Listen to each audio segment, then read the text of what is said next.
Morbid Facts, Part 803. Ariana Grande's life has been marked by unimaginable tragedy. In 2017, during her concert at Manchester Arena, a suicide bomber set off an explosive as fans were leaving the show. 22 people were killed, some of them children, and hundreds more were injured. The tragedy left Ariana with PTSD and deep survivor's guilt, something she said she'll never fully recover from. Just a year later, she lost her ex-boyfriend Mac Miller to an overdose, a loss that left her completely shattered. In 2019, she revealed how deeply those experiences affected her, sharing a brain scan that showed severe patterns of trauma, comparing it to a healthy brain and one with PTSD. Hers lit up the same way as the trauma scan, as she called it hilarious and terrifying, not a joke. In the years since, fans have noticed a drastic change in her appearance. Her once soft features now look sharper and hollowed, her frame thinner, her face at times hauntingly fragile. Whether from stress, age, or the weight of everything she's endured, Ariana's transformation feels like a visible reminder of how much she's had to carry. Morbid Facts, Part 804. Food influencer Michael Duarte, known online as Food with Bare Hands, built a massive following by grilling, cooking, and feeding strangers with his bare hands. But on November 8, 2025, his life ended in shocking fashion during a family trip to Texas. Police responded to a disturbance call involving a man reportedly acting erratically with a knife, and Duarte was fatally shot by deputies on the scene. Witnesses later described the moment as chaotic and heartbreaking, with his family present during the incident. The tragedy struck just 3 days after he and his wife celebrated their 9th wedding anniversary. In the immediate aftermath, Duarte's talent agency and family had presented his death via a GoFundMe campaign as a horrible accident, without initially disclosing police involvement. The family has since asked for privacy and support, as funeral arrangements are made and efforts to return his body to California proceed. Duarte was only 36 years old and leaves behind wife Jessica, daughter Oakley, and millions of fans who watched him turn simple meals into moments of kindness and generosity.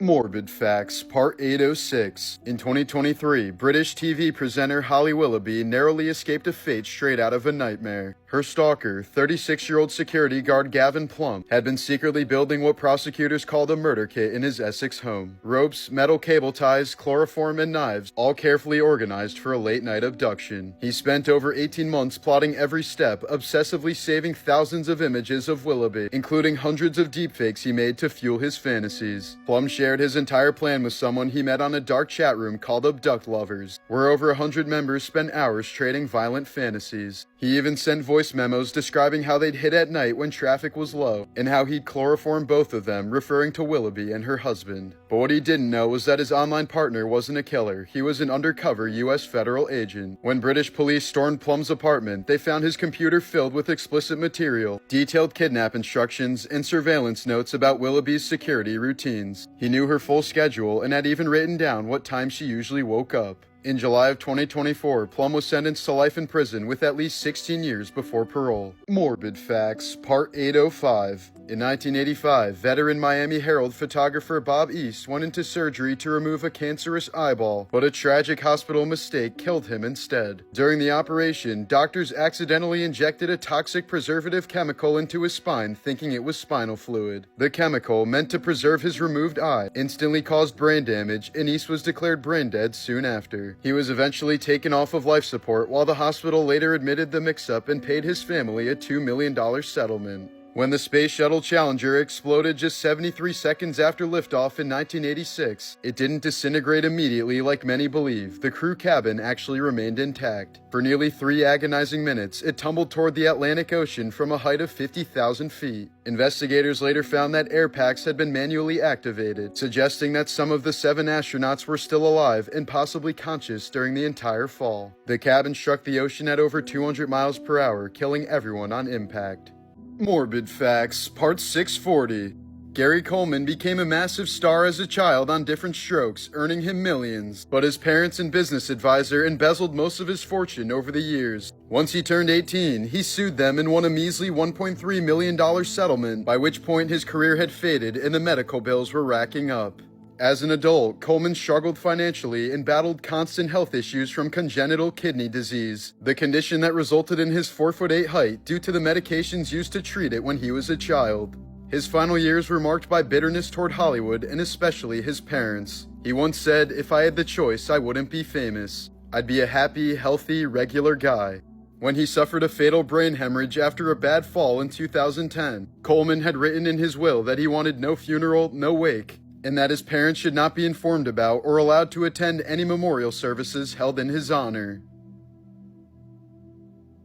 These are some famous people who predicted their own deaths. In 1974, NBA legend Pistol Pete Maravich told a reporter, "I don't want to play 10 years in the NBA and then die of a heart attack at 40. He ended up playing 10 seasons and died of a heart attack in 1988 at the age of 40. In 2011, the bassist for Weezer, Mikey Welch, tweeted this. The next weekend, on Saturday, October 8th, he was found dead in his hotel room. In 1969, John Denver wrote the hit song Leaving on a Jet Plane. 18 years later, he would end up dying in a plane crash. Mark Twain was born in 1835, around the same time that Halley's Comet was passing by Earth.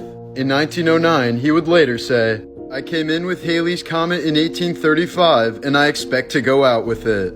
The writer died on the exact day that the comet appeared in 1910. Guitar legend Jimi Hendrix once wrote a song called The Ballad of Jimmy containing these lyrics. Almost exactly 5 years later to the day, he died of an accidental drug overdose. The lead singer of Lynyrd Skynyrd would always say that he would never live to the age of 30. Even when Ronnie was a child, he would tell his father, "That's my limit, Daddy." Sure enough, when he was 29 years old, Ronnie Van Zant died in a plane crash. Here are some morbid facts about the Pope. Popes can't be organ donors because their body becomes property of the church once they die. This rule invalidated Pope Benedict's organ donor card, which he had held since the 1970s. This practice ensures the preservation of the body for potential future veneration, especially if the Pope is canonized as a saint. It's been long rumored that when a Pope dies, it's tradition to hit him on the head with a silver hammer to ensure that he's actually dead and not just sleeping. In 897, Pope Stephen VI had his dead predecessor Pope Formosus dug up, dressed in papal robes, and put on trial. They propped his corpse on a throne, screamed at it, found him guilty, severed 3 of his fingers, and threw his body in the river. The public was so horrified by the grotesque trial that Stephen VI was soon imprisoned and strangled to death. When Pope Pius XII died, his embalming was so poorly botched that his body began to rot and bloat almost immediately. During the public viewing, his nose fell off, and his body reportedly exploded from gas buildup inside of the casket due to blistering heat.